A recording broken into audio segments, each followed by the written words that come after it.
Well, good afternoon, and thank you everyone for joining us for today's Evidence and Evaluation Capacity Building Workshop. Just so you know, this workshop is being recorded and will be posted to our playlist on the HHS YouTube page, and the slides will be shared with all attendees after the workshop. So now I am pleased to introduce our speaker, Sarah Potter. Since April 2020, Sarah has been the director of the Division of Performance and Quality Management within the Office of Planning, Analysis, and Evaluation at the Health Resources and Services Administration, or HRSA. Prior to joining HRSA, Sarah worked for the Assistant Secretary for Planning and Evaluation, where she led the development of HHS's strategic plan and provided technical assistance to operating divisions building their own strategic plans. Sarah has also served within ACF, the Office of Intergovernmental Affairs, and with the Commonwealth of Massachusetts. Across all of her work, Sarah has cultivated expertise in performance management, evaluation, policy research and analysis, strategic planning, coalition building, and process improvement. We are very fortunate to have Sarah share that expertise with us and speak on some strategies and lessons learned from her quest to build a learning community at HRSA. So welcome, Sarah, and the floor is yours. Thank you so much. I'm so excited to be here. Welcome, everybody. Thank you to ASPE for this capacity building series. Thanks for coming to the session today, everybody. We're going to talk about building a learning community and what we've learned at HRSA. I want to say I come to this session with humility because we're still in the process of building our learning community and we're still learning ourselves. So we have 3 learning objectives for today.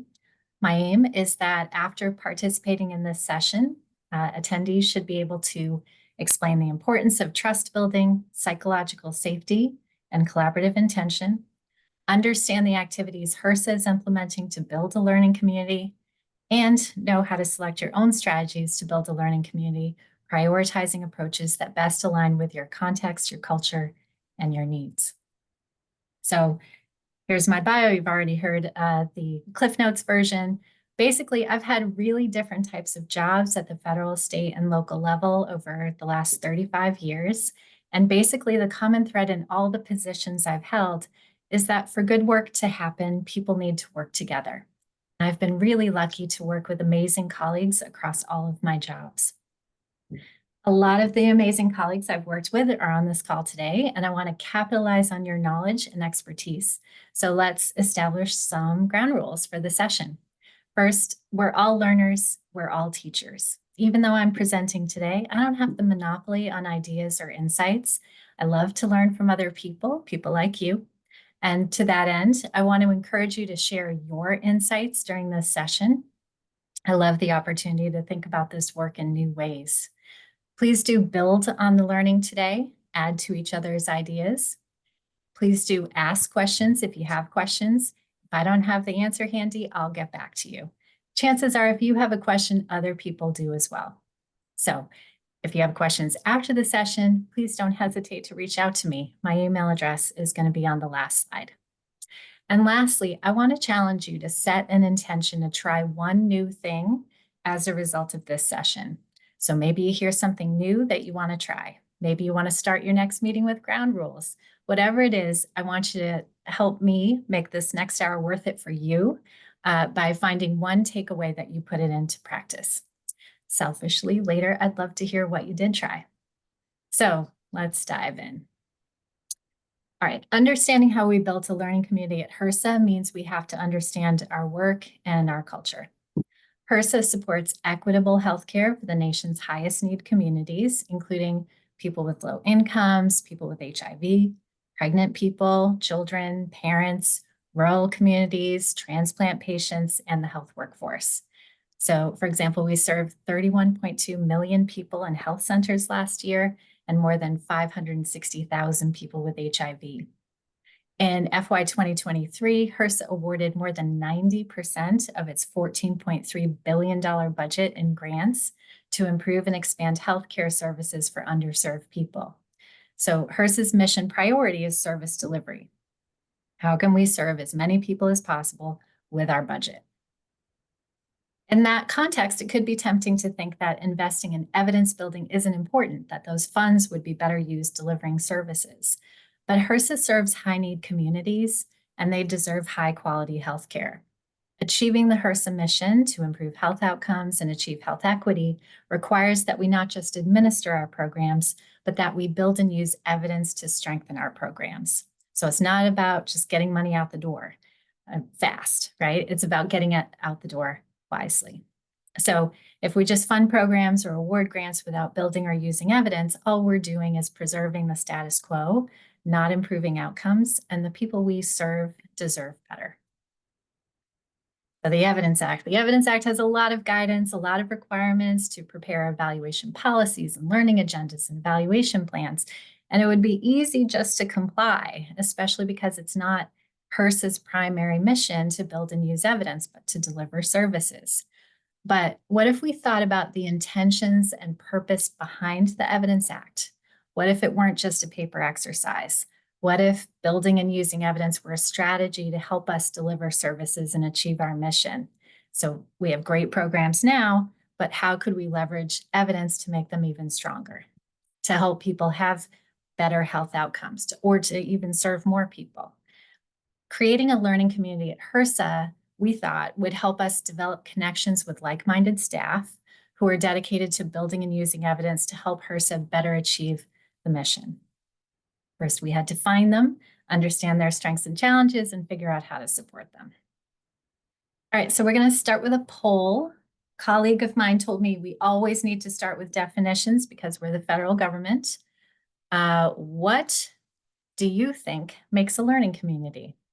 So we have some options here: a sense of belonging, trust, a shared purpose, and interdependence among members, people who work together toward shared goals, people who collaborate and share knowledge to learn from each other, or an ongoing group who meet regularly for the purposes of increasing their own learning.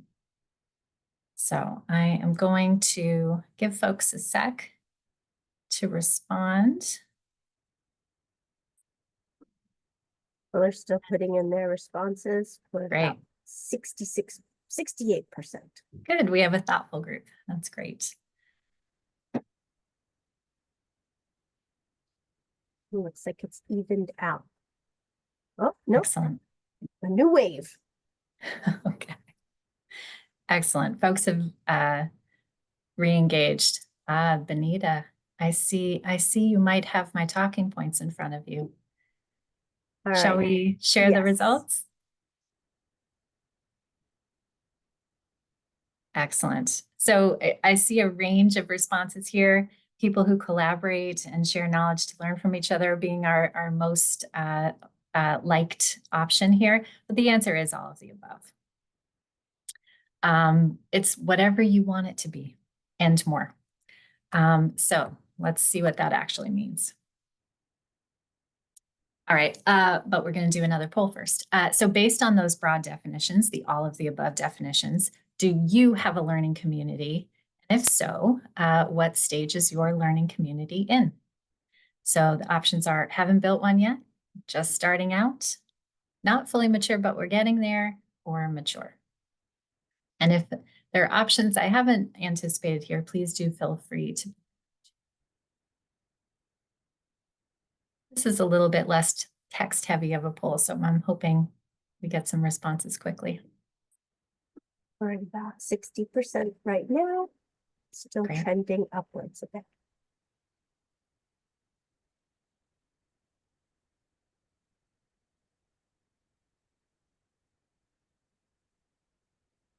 Okay, looks like we're about evened out. Excellent. I'm dying to see what this will be. Right. Gonna close it in 2 seconds. So click those buttons.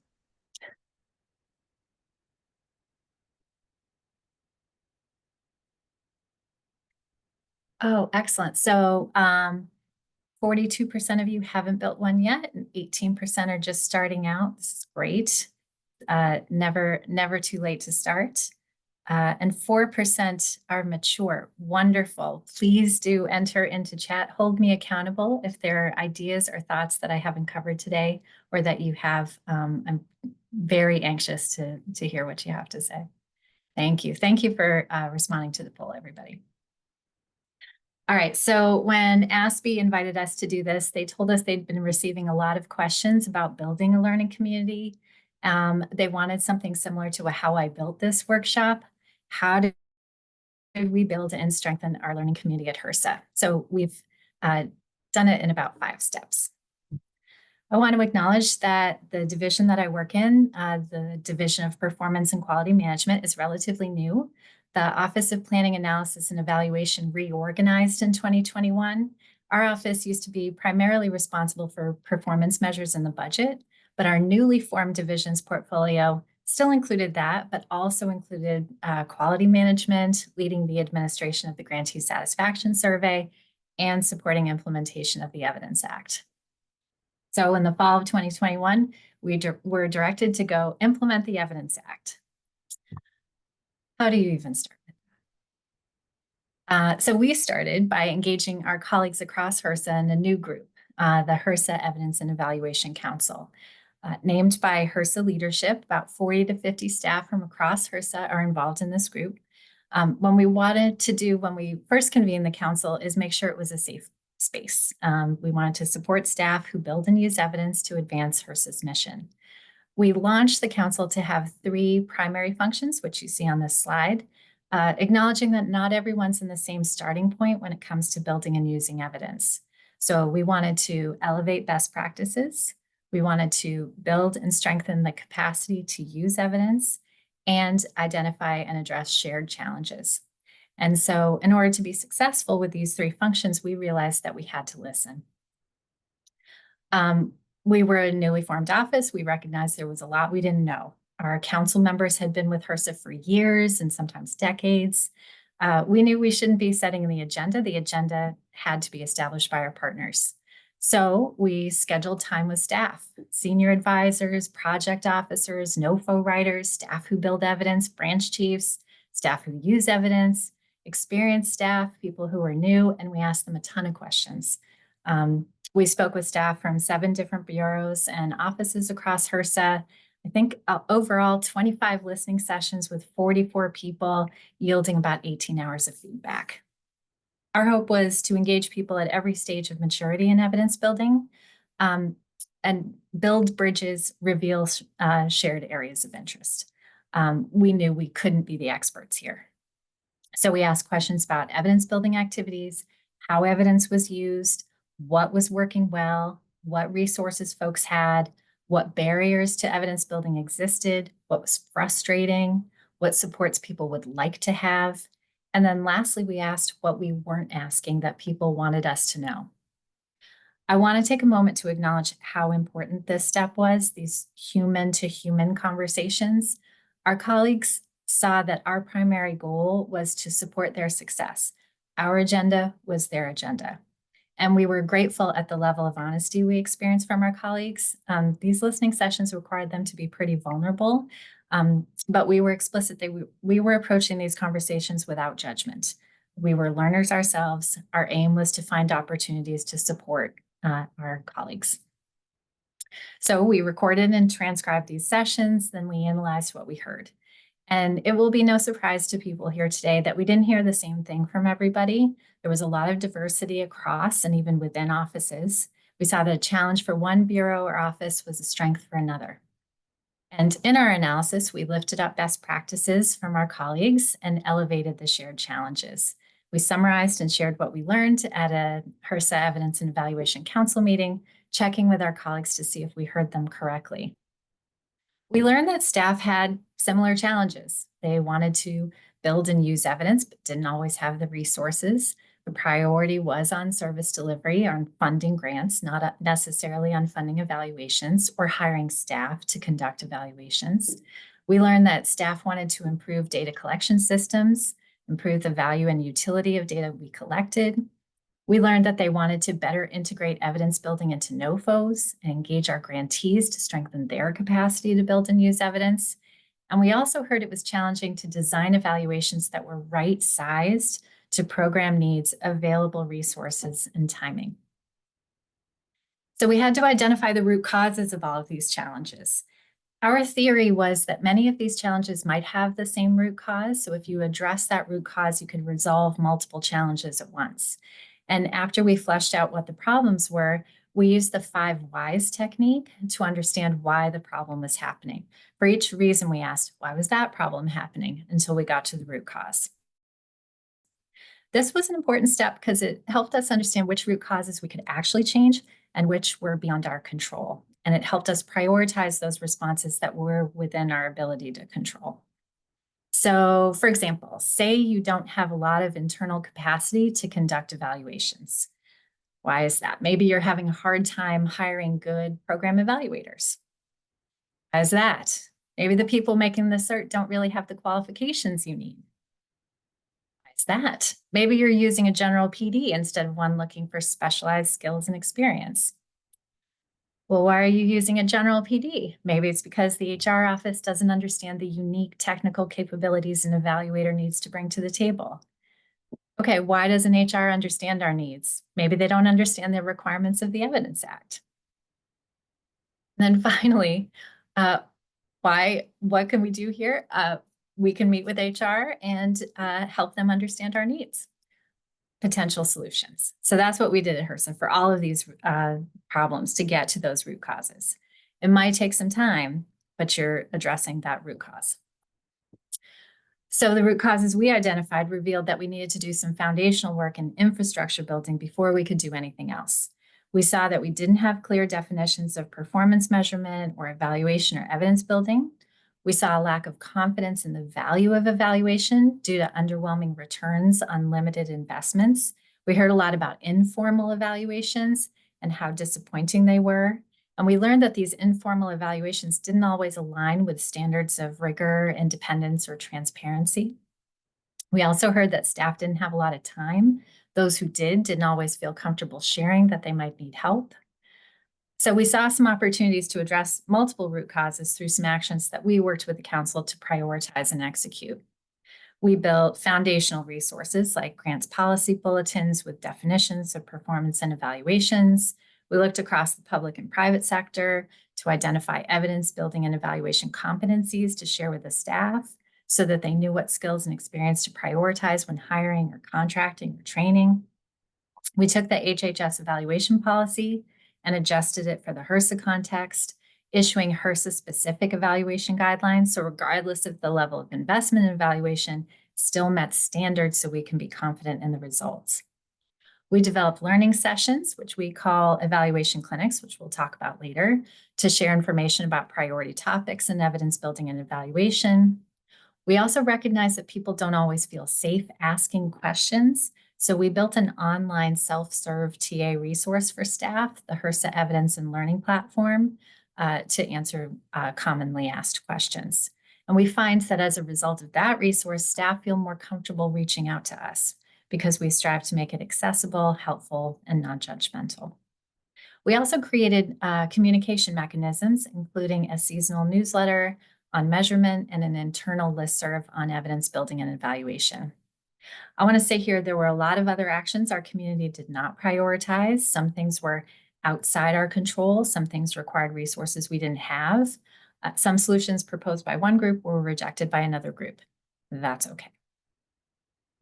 So after we built those responsive actions, we made sure to check back and see if what we had built were actually valuable. So we kept talking to our colleagues, checking our website analytics, looking at feedback forms from our clinics to see if what we were doing was helping. Did those actions get used? How? Were the actions actually helpful after they were used? How could we build on that foundation of the responsive actions?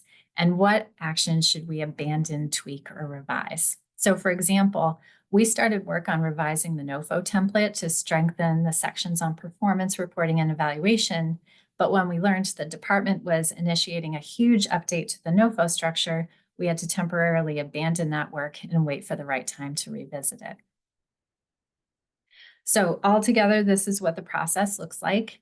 As you can see, this is a marathon, not a sprint. We've been doing this for about 4 years now. We're not done. We're never really going to be done because the context constantly evolves.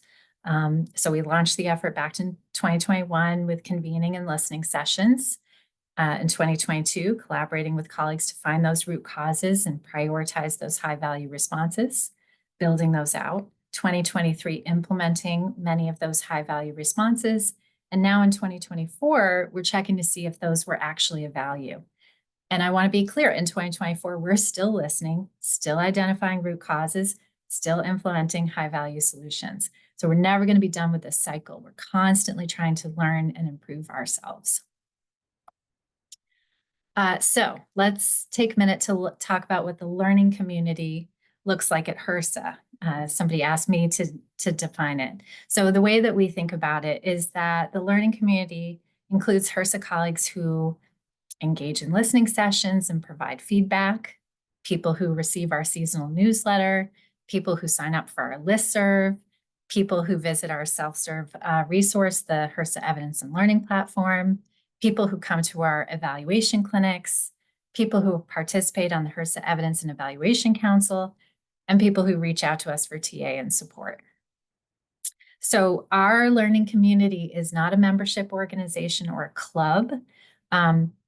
Participation depends on what our colleagues find valuable, not on rules or constructs that we develop.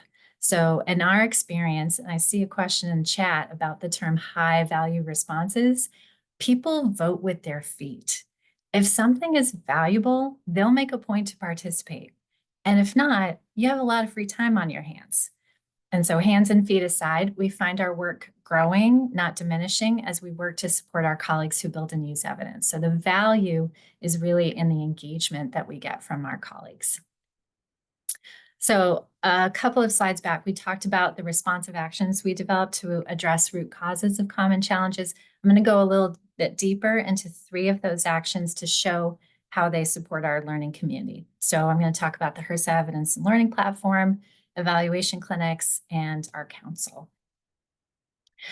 So one of the challenges we heard was that information was fragmented. So we built a centralized SharePoint online site in-house to house resources, tools, guidance, other evidence building supports for HRSA staff. So this site, the HRSA Evidence and Learning Platform, has been really critical, not just to support our HRSA colleagues in being able to access tools they need to do evidence building and evaluation work, but to help our own team, our DPQM team, to be more efficient in delivering those supports to our HRSA colleagues. So we now have a centralized space for offering consistent, reliable information about these topics. And we consider everyone who visits this site to be part of our learning community. We've had about 300 unique HRSA staff visit this site, which right now we're just promoting through word of mouth. So the main page of the help site, which you see on the left, organizes information into 3 main topics in our portfolio: measurement, evaluation, surveys. And if you click on the middle magnifying glass, you will be led to the evaluation page on our site, which provides quick links to recent activity in the area and answers to frequently asked questions. We also provide a sign up for our listserv, links to the resources we talked about earlier in the presentation, quick connections to our team working on this topic. So you can click on a person's picture and contact them directly, and links to our past evaluation clinics. So speaking of those evaluation clinics, we launched this series in the fall of 2022. ASPE was actually our first set of speakers, and we've had nearly 1,000 HRSA staff sign up for those 13 clinics that we've had since. We've also had guest speakers from ACF, ARC, ASFR, and the VA. So these clinics focus on addressing best practices on evidence building activities, and really they help us establish trust with our colleagues to open up deeper conversations about evidence building. So this slide just shows a sample of the topics that we've hosted through the series. And the key to the series is that it answers questions we've heard from our colleagues. So if we keep hearing a question over and over, we will have a clinic about it. What's the difference between performance measurement and evaluation? How can I get what I want out of my evaluations? Why does my program need a logic model? So through the series, colleagues see that they have the same or similar questions to other folks within HRSA. And that makes it okay to ask more questions, to explore, to learn, to share, because you're not alone. So we also consider those 1,000 people to be part of our learning community. And we don't require everyone to attend every event or every meeting or every clinic. They join us as their interests, needs, and availability permit. That's okay. And this approach allows for that kind of fluidity. So we get a lot of follow-up technical assistance requests as a result of these clinics. More people join our listserv. Colleagues invite us to review their evaluation statements of work or help them build a logic model or advise on performance measures. And we've also had requests to do targeted presentations or workshops, which expands our learning community even more.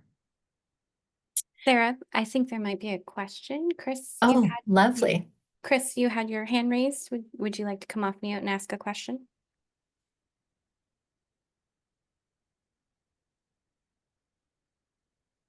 I'm not hearing anything. That's all right. If you have a question, feel free to put it in chat or Yes. raise your hand again.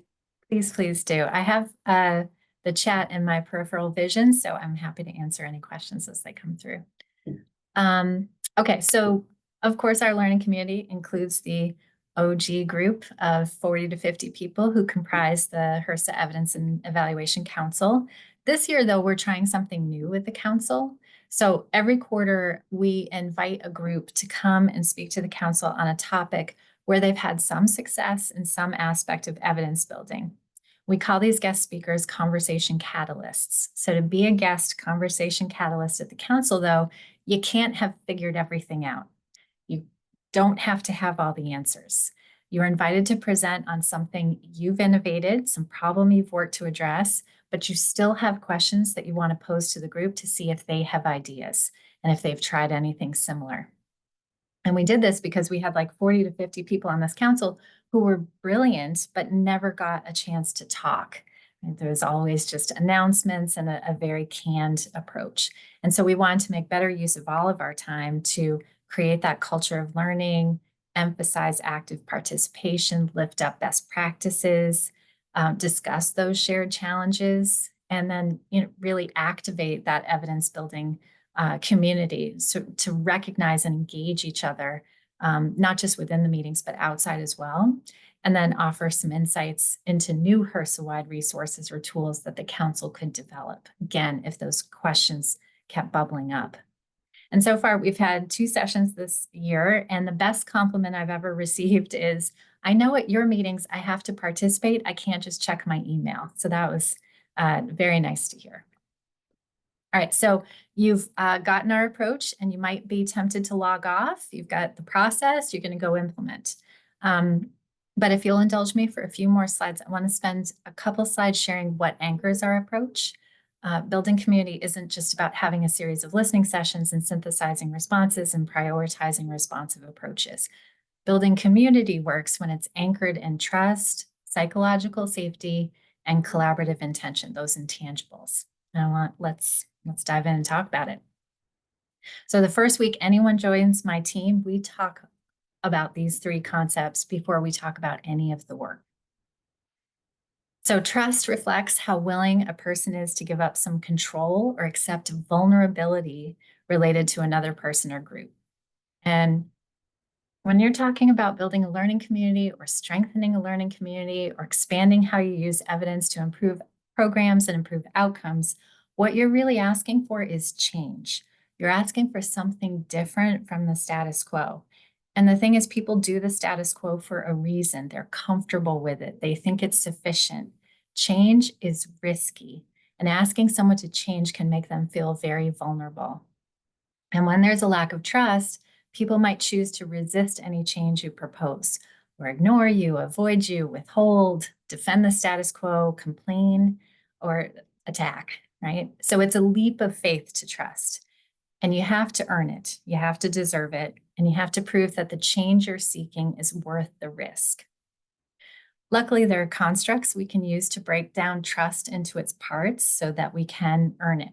I really like the thin book of trust. It boils down trust into these 4 distinctions you see on the screen. reliability, sincerity, competence, and care. So reliability means that you meet the commitments you make. You keep your promises. Sincerity means that you're honest. You say what you mean what you say, you're believed and can be taken seriously. When you express an opinion, it is valid, useful, and backed up by sound thinking and evidence. Your actions align with your words. Competence means that you have the ability to do what you're doing or propose to do, and others believe that you have the ability to do a task or job. And then finally, care means that you have the other person's interest in mind as well as your own when you make decisions and take action. So you're not just in it for yourself. Notice the burden here is not on the other person to trust you. It's on you to be trustworthy, to demonstrate through words and actions that you deserve their trust. And not just some of the time, but all of the time. And on our team, we're consistently asking ourselves if we are demonstrating trustworthy behaviors. So let's take a minute to talk about what building trust looks like. When I came into this position 4 years ago, our office did a lot of data calls with a lot of Excel spreadsheets. How did programs collect performance data? What kind of demographic data did we look at? So on. It was very one directional. Our office needed information and program offices provided that information. And so when I came on board and started calling people, the first question I got was, what do you want now? And so we knew we needed to change the relationship from one that was transactional to one that was more trusting. And our listening sessions helped us understand what was on our colleagues' minds. In addition to learning about their challenges, we also learned about what they cared about and what they were interested in. And then we started proactively reaching out to colleagues to share information with them that spoke to those interests.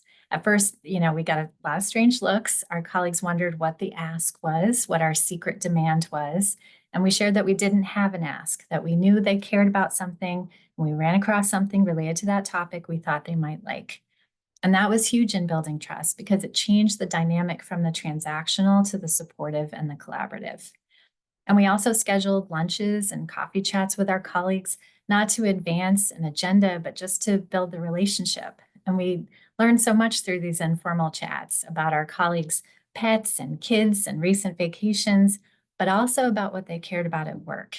And those insights are always in the back of our minds when we build something to support their work.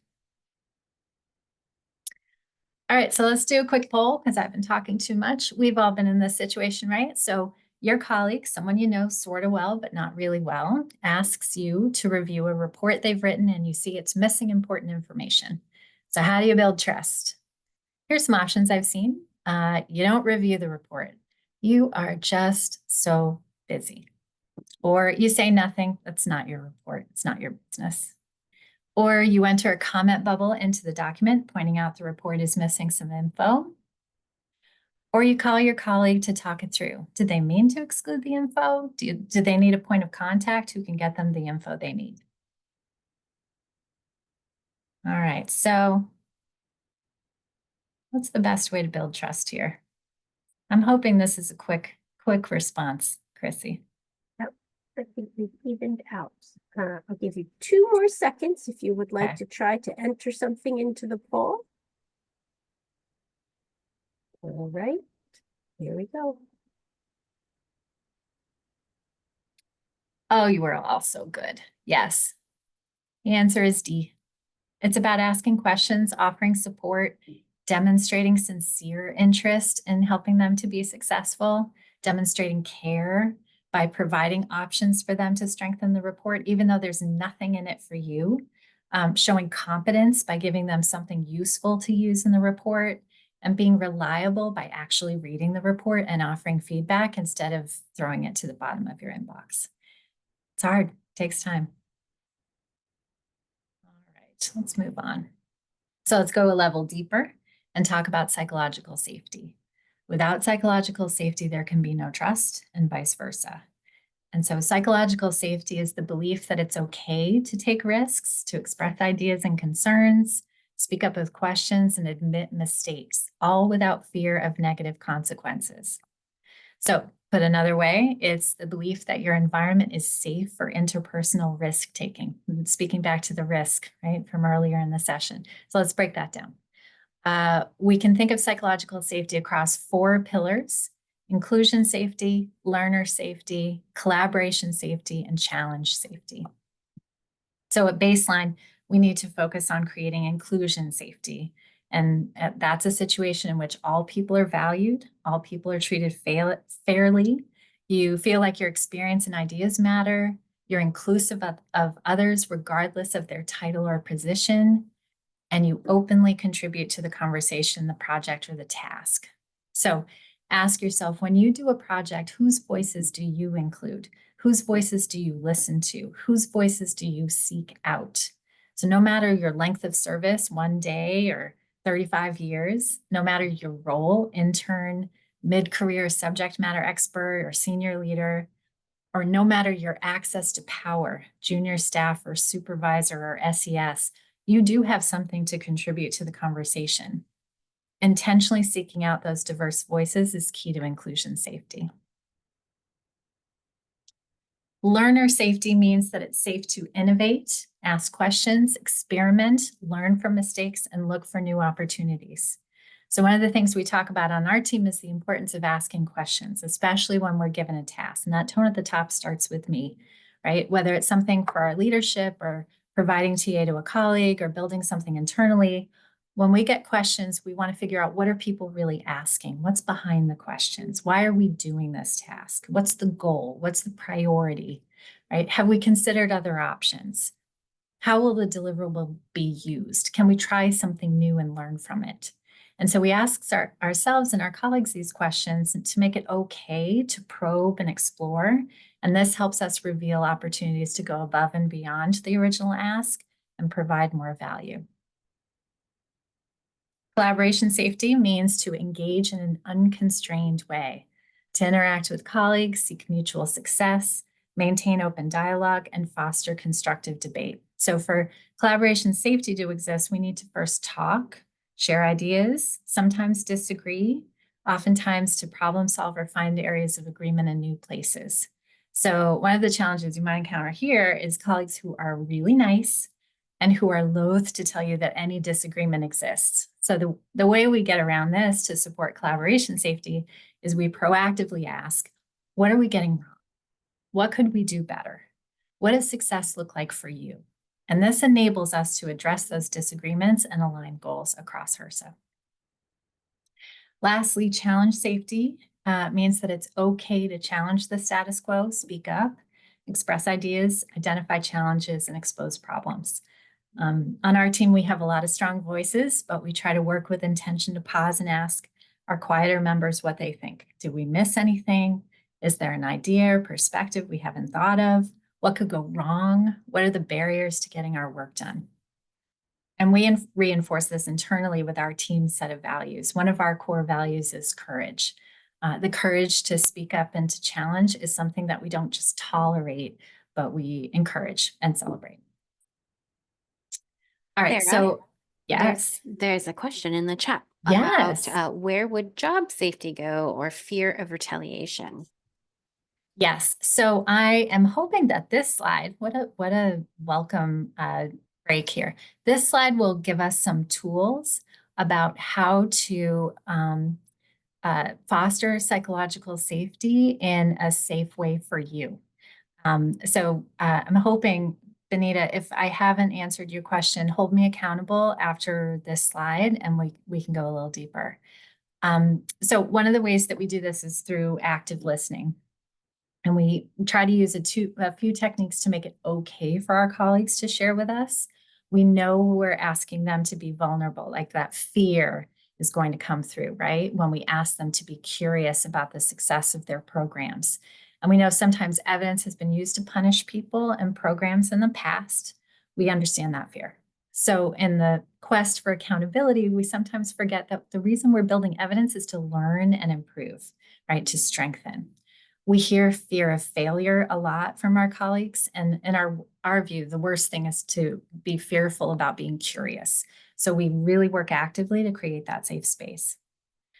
So one of the things that we do, we use the tools on this slide here: minimal encouragers, open questions, reflections, emotional labeling, paraphrasing, and effective pauses when we engage with our colleagues, especially about challenging topics. So, for example, we hear a program has never been evaluated and they have no idea whether it's having an impact. Tell us more. Tell us why that program has never been evaluated. Tell us your thoughts. Or we hear a leadership isn't interested in evaluating a program. Okay, what other options do we have to learn about the program's impact? And just let the ideas come. Or a colleague speaks obliquely about a challenge, so we have to read between the lines and we try to share back what we've learned, right? I'm hearing you say X. Is that right? What am I getting wrong? And we mostly try to give people the space to share. And but we work really hard to use the WAIT method. Why am I talking? So allowing people the safe space to be able to talk things through. One of the things that's been really striking to me is that people never really get a moment to reflect on what is happening in their workspace. And so we try to create that reflection space, that safety for folks to have that reflection and reveal their own ideas about ways to move forward. All right. Gonna give Benita a chance to ask a follow-up if needed, and let's do another poll. Which type of psychological safety do these phrases help build? I hear there is a great Zoom poll that allows for some matching. So each of these options might have more than one answer, but I'm asking you for your best answer. So what kind of safety comes from the question, who haven't we talked to? And what kind of safety comes from the question, is this the best approach to a problem? Or let's figure out a pathway forward that meets both of our needs. Or what could go wrong with this approach and what can we do about it? Give folks a minute on this. But Chrissy, if it's okay, because I see time is short, I may move on to the next slide if that's comfortable for you. That sounds good to me. All right, Oh. great. Go ahead. It looks like the questions or the answers are evening out. So get in there. Here we go. All right. So I'm going to talk quickly about collaborative intention. So it's the conscious effort. Oh, great. Wonderful. The answer, it's in the order of safety from the previous slide. All right. Collaborative intention is the conscious effort to engage with people and circumstances in a positive way, leading toward practical problem solving, long-term trust, and mutually successful engagement, prioritizing a win-win mindset and trustworthy behavior. So in short, it means that we leave our ego at the door, and we know that can be hard. It is so tempting sometimes to fall in love with our own ideas and see other people's resistance to our ideas as obstacles to the realization of our own goals. But if you work with collaborative intention, you're going to achieve better results than if you go it alone. It's not a cynical tool to push your own ideas forward. It has to be a genuine effort to appreciate all points of view and celebrate the diversity of your experience and expertise. And you can develop great results. So sometimes it means letting our own ideas go or adjusting our approach to see where our partners are. All right, so I'm going to go to the next slide here. So these are elements of collaborative intention. Given our time constraints here, I'm just going to go through them really quickly. I have this list of bullets in my office. I refer to it all the time, especially when situations get tense or stressful. And not a week goes by where I don't look to this list and think about how I can approach a tough situation using one or more of these approaches to see the way through. I want to acknowledge I don't always get it right, but when things go awry, it's usually because one of these bullets isn't happening. Just as an example, early in my position, I reached out to colleagues and folks who had been with HRSA for a long time, and they'd ask me, who are you and what does your office do again? And so rather than responding defensively, that second to last slide there, and cite my office's mission, I came back and asked them questions. What has this office done with you in the past? What could we do better? What would you like to see us do? What frustrates you that we can help work with you on? So as you can see, trust, psychological safety, collaborative intention require that we be consistent. So you can't work to build mutual success one day and then inflict shame on your colleagues the next day, right? You can't use influence rather than force one day and then use your leadership to impose requirements on your colleagues the next day. Your colleagues will know if you're working from a genuine place or not. All right, so we anchored our approach for our learning community in these three concepts. So we don't have an agenda other than our partner's agenda. We're willing to be vulnerable, ask questions, not necessarily have all the answers. We celebrate curiosity and creativity and delve deep to find out what people really want. And we don't rely on meetings alone to get the work done. We look at coffee chats and clinic Zoom comments. I'm learning a lot from what folks are putting in the chat today.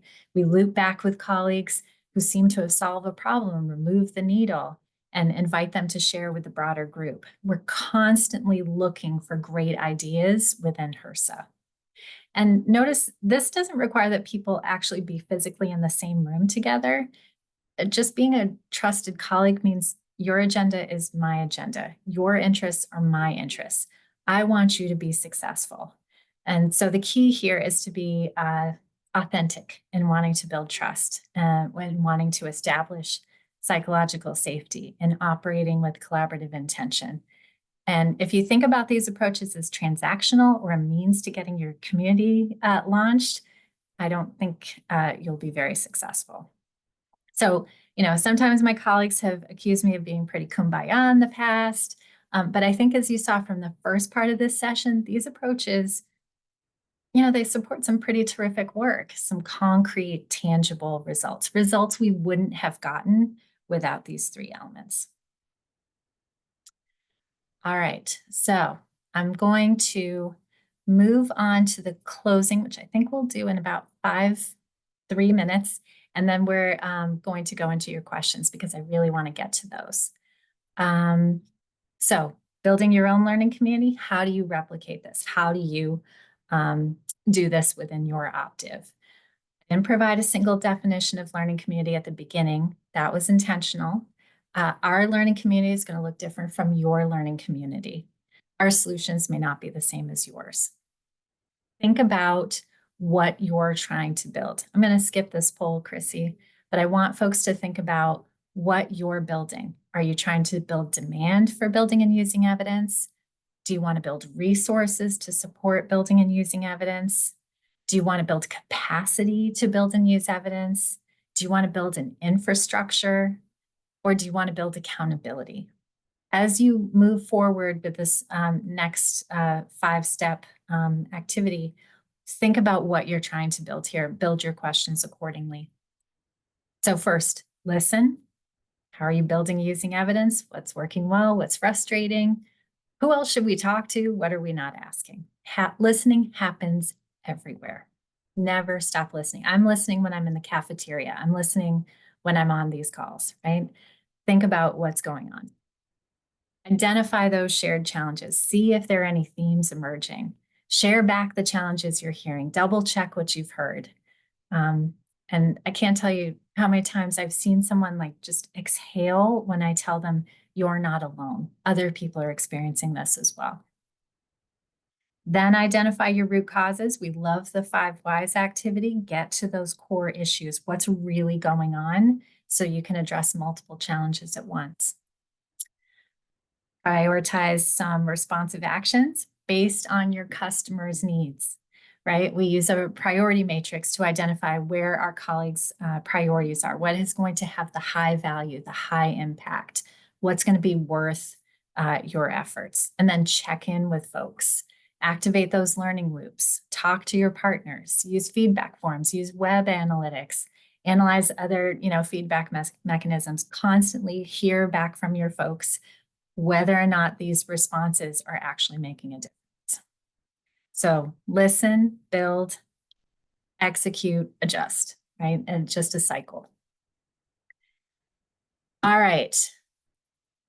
This has been the very fast hour. I want to get to the questions that we received before the session. And I want to encourage folks to enter questions into the chat so that we can have more engagement. So how do you explain to people that learning communities are potentially an activity that applies to them? So in my experience, people vote with their feet.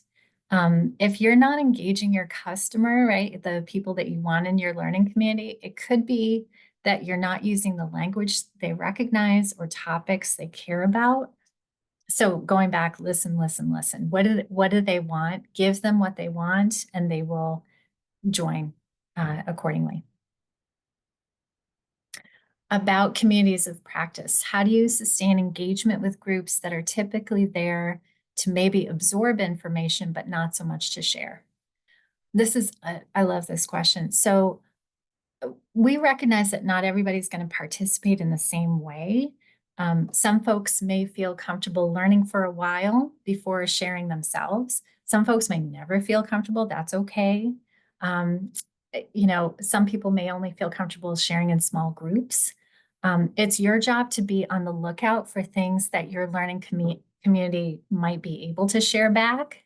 Inviting people to talk on something is a great approach if they don't recognize their own strengths, right? We're all very humble public servants. Sometimes we need somebody to draw out those opportunities. I see a question, was the council self-selected or voluntold? I can't speak to how bureaus and offices selected their folks, but from what I've seen, the people who have joined us, they do have evaluation and evidence building expertise. We've had some turnover along the way. I think that's just to be expected since we started in 2021. But we've found some people who are really activated by this. And I think the listening sessions we had with them drew them into our community more because they understood that we actually did care about what they thought. And was it understood that managers, that participation would require a particular percentage of time over a certain period?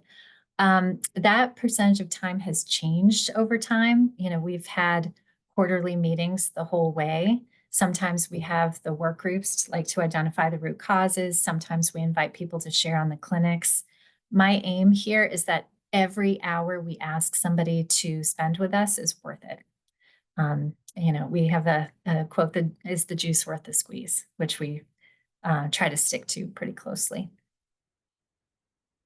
So what are the best ways to find your, please let me know if I answered your question. Next question we received, what are the best ways to find your value as a community of practice? So it depends on your culture, what you're trying to achieve. Again, listen, respond, adjust. If you find that it seems activated and engaged, you're tapping into what people are really interested in. So always being in mind what your community is interested in is key. At what point in the learning community building process should I measure the impact of a new learning community on my agency and or capture individual outcomes from participants? So we think of this work as sort of a constant feedback loop, listening, activating, developing, asking for feedback, right? And if we encounter the same questions over and over, we see that as an opportunity to develop a response. And so we know when we've tapped into what matters because suddenly our phones start ringing off the hook. We know when we're sort of progressing and maturing because we get different questions, more mature questions, right? And we also recognize not everybody's in the same place. So maturity for one group may be possible. You may be just starting with another group. The diversity is really key to recognize. All right, next. How often would you recommend we assess or evaluate our learning communities? So we see this as sort of an ongoing learning activity. We're not evaluating our learning communities so much as evaluating ourselves for how well we serve our learning community. Are we giving them what they need? Are they attending our clinics? Are they subscribing to our listserv? Are they opening our newsletter, right? If we're giving them what they need, that's the best assessment that we can get here. Okay, do you have recommendations for data gathering approaches that are well suited to evaluating learning communities? So as I said earlier, we use the data analytics from our HRSA evidence and learning platform, attendance at our webinars, feedback from those webinars, ongoing listening sessions to see if what we're doing is strengthening our evidence building culture. All right, so I am definitely going to stop talking now. I have a million questions for you all that I am sorry I did not get a chance to ask, but here are resources that I used for today's session. I encourage you to check them out, and please reach out to me and tell me what you took away from the session. And Aspie, thank you very much for inviting me to present. I had a great time. Well, thank you, Sarah, for both bringing the knowledge and also sharing your experiences. It's always so helpful. Like you said, people feel relieved when you tell them they're not alone. I was feeling a little bit of that myself, hearing you speak today. So I appreciate you sharing and coming and talking with us today. Since we're really close to the top of the hour, please, if you have other questions, put them in chat. But to finish out the admin for today, as I mentioned at the top of the hour, Sarah's slides will be shared with everyone who attended today, and the recording of today's session will be posted on the HHS YouTube channel, which coincidentally is also the place where we've posted the recordings from past capacity building workshops. So if you'd like to check that out, we have the link in the chat. Also, another link in the chat is we would love your feedback on today's workshop. So if you would please complete our short, I promise, survey, that would be really helpful. So again, thank you, Sarah, for coming today, and also thank everyone who was able to attend for making space for learning. And we hope you enjoy the rest of your day.